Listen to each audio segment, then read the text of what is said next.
To celebrate hitting 11,000 subscribers this year, I'm giving away a cash prize in this video. I know the title says Predator, and you'll get that, but I just wanted to do something special for this milestone by giving back to the community that helped me get here to begin with. Throughout the video, 3 questions are going to show up for you to answer in the comments, and I'm going to choose 5 people to win a free $75 gift card to their platform of choice. And I'm trying to be a smart YouTuber about this, so I'll be announcing the winners in the video after this one. So you may as well subscribe to keep up to date, because if this video reaches over 100,000 views and 25,000 likes, I will double the prize and double the winners. Finally, I'm launching a Patreon with more opportunities to win cash and other prizes, but I'll be covering that at the end of the video. And with all of that out of the way, we can finally discuss how this silly action movie from the 80s uses themes better than most modern flicks today. I have never been a big fan of sport hunting. The idea of waiting around in the woods, armed with a projectile weapon so damn good at its job that it can turn what is living into what was living faster than my words are reaching your ears right now, never really appealed to me. And let me make this clear. We're not talking about hunting to eat. We're talking about doing it for the love of the game, so to speak. And despite all of my disinterest in the activity, one of my all-time favorite pieces of media is a film dedicated entirely to the concept of sport hunting. 1987's Predator. And this one movie is so good at exploring that theme that it's able to make me see the sport in an entirely new light. Anytime.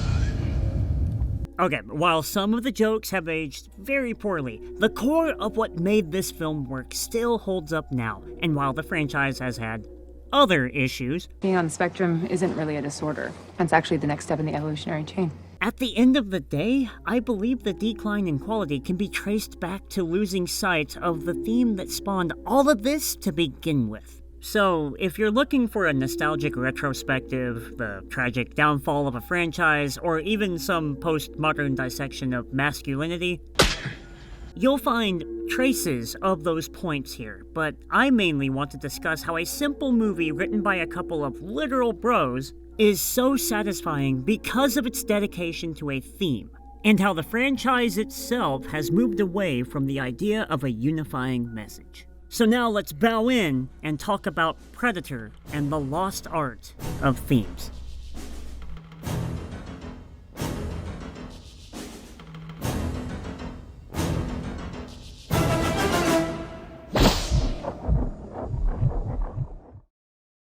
From the second the film starts, Predator wastes no time in establishing its motif by opening with a juxtaposition of the Predator's arrival alongside the arrival of Dutch and his team of sexual tyrannos.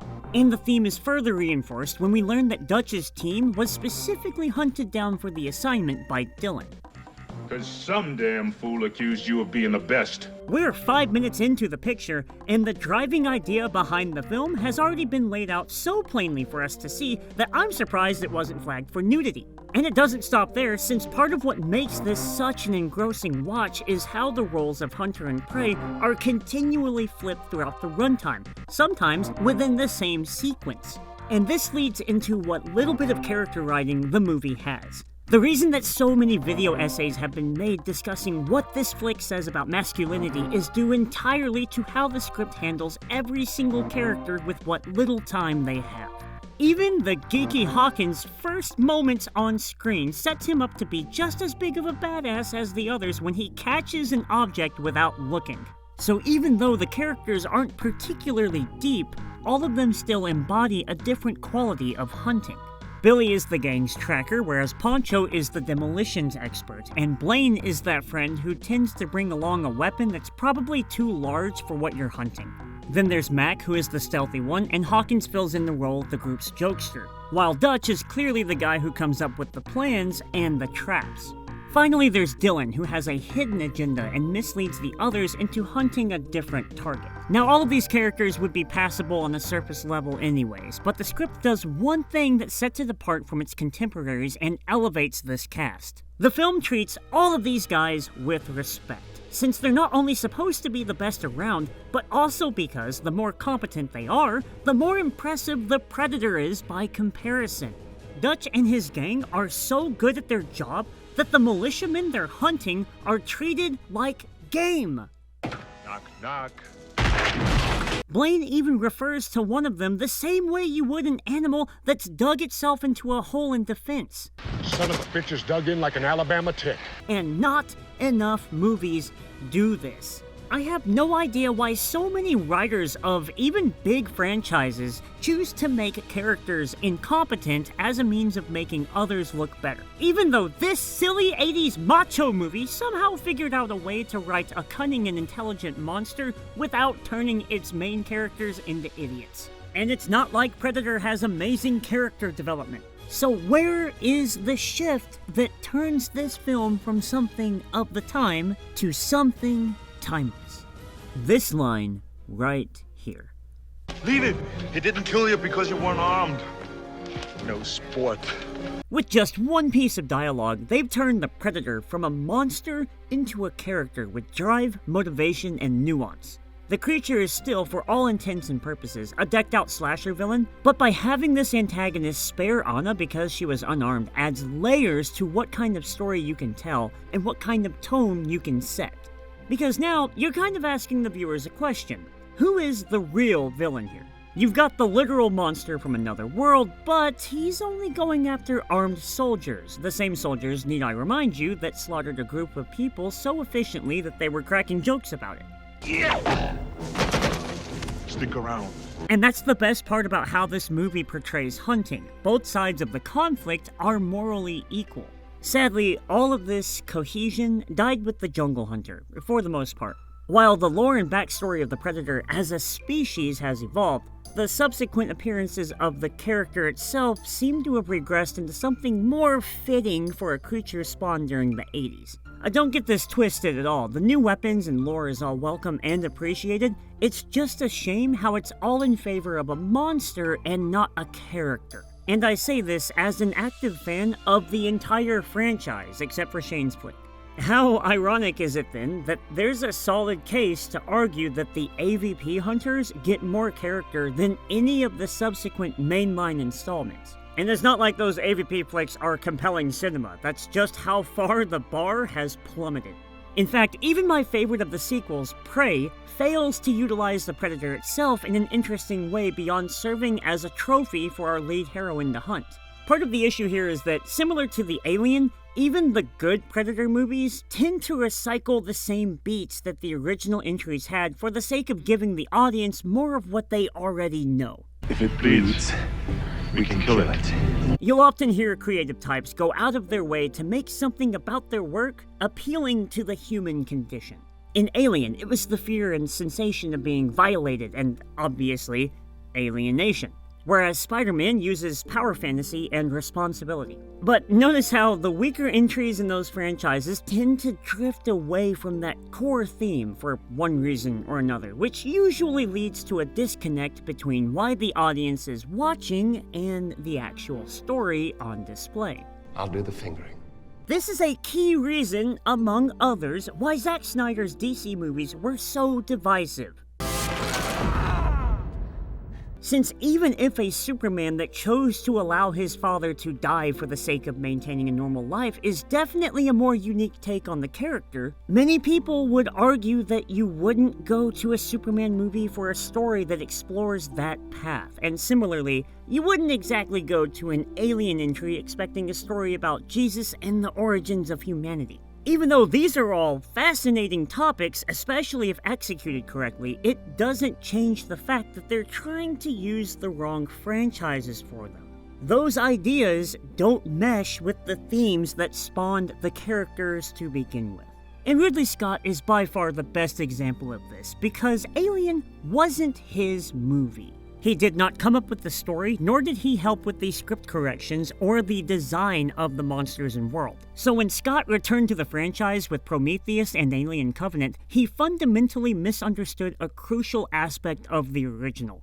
A timeless character has a relatable theme that ties into the story, but a timeless story has every piece of its collective puzzle relate to that original theme. The monster was never the only vessel for the themes of the movie. And it's the reason why the Predator is able to convince people like me to appreciate something like sport hunting. Because not only does the entire film put everything about the topic on full display, but it also crafts the Predator into the perfect icon of what a sport hunter should be. While it is inarguable that this monster kills wild game too, its primary target is other sentient life that, while primitive in respect to the hunter, is not without civilization or advanced development and awareness. Through the lens of a predator's mask, sport hunting is fucking awesome. There's suspense, there's tactics, and there's agency on both sides here. Picking and choosing when to bait out a response, when to strike, and most importantly, when to grant mercy, as well as just getting up close and personal with your prey. While we as a human society try to make everything safer and easier on modern hunters, the Predator's vision for the hobby maintains the risk, and while the playing field is never really even, it, at the very least, isn't meant to be easy, since the minute it becomes easy, it ceases to be sporting. And this is what the romanticized version of sport hunting strives to be.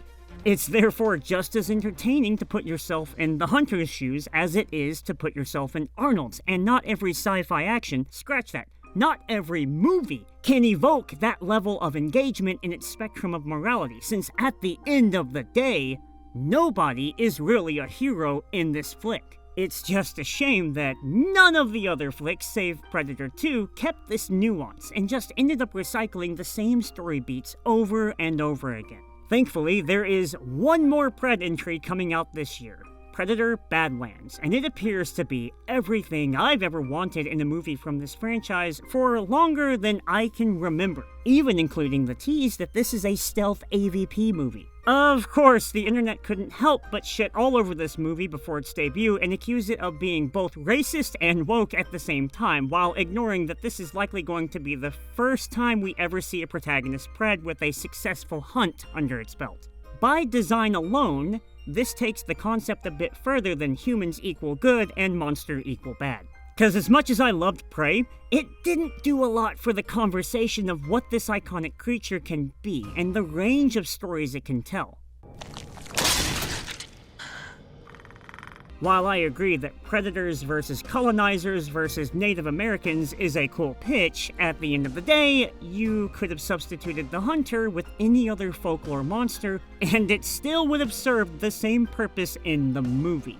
I could be wrong, and Badlands may suck, but at the very least, it seems to be going back to that unified idea and telling a story focused on it. So in summary, I think that if both the landscape of entertainment as well as the franchise itself took more notes from the original, not only would they find it easier to make the movies themselves, but also make hella bank, since the success behind Predator wasn't just the monster, it was the message.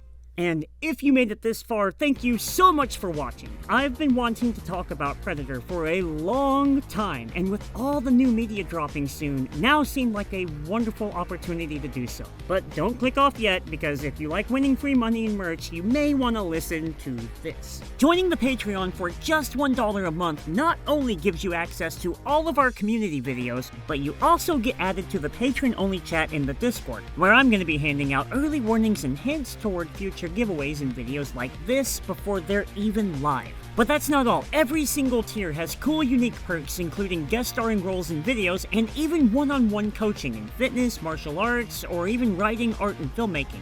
So if you have the opportunity and you're feeling generous, then feel free to check out the link to the Patreon in the description. And also the Discord link for that matter. Everybody that has joined before I hit 10k subs has been gifted Blue Belt tier access for the foreseeable future. And eventually I'll be giving out another wave of free Patreon access. So if that sounds good to you, the Discord link is also in the description below. Anyways, thanks again to everybody who made this all possible. But until next time, I'm bowing out, and I'll see you all in the Pizzeria Simulator video.